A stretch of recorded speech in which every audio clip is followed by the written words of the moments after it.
10 minute ပဲကြည့်ချင်းရိုင်မှာဘယ်နေရာတွေလဲစရာရှိတယ်လဲ Okay ချင်းမိုင်မှာချင်းမိုင်မဟုတ်ဘူးเนาะချင်းရိုင်မှာလဲစရာနေရာ၄-၅ခုတော့ရှိတယ်မဖြစ်မနေကတော့အခုနောက်မှာရှိတဲ့နေရာတဲ့ White Temple အဖြူရောင်ဖျားကြီးပေါ့နော်သူကတော့နိုင်ငံသားတွေအများကြီးလာချတယ်White Temple ပြီးတော့ Blue Temple အပြာရောင်Temple ပေါ့နော်ပြီးတော့ Lalita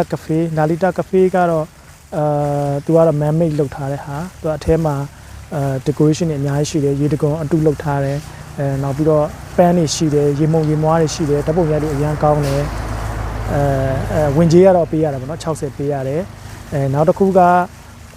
ကွမ်ရင်မဲတော်ကြီးပေါ့နော်သူကတော့အမြင့်ကြီးပဲအကြီးပဲသူကတော့20အထက်26ထက်အပေါ်ထိသွားလို့ရတယ်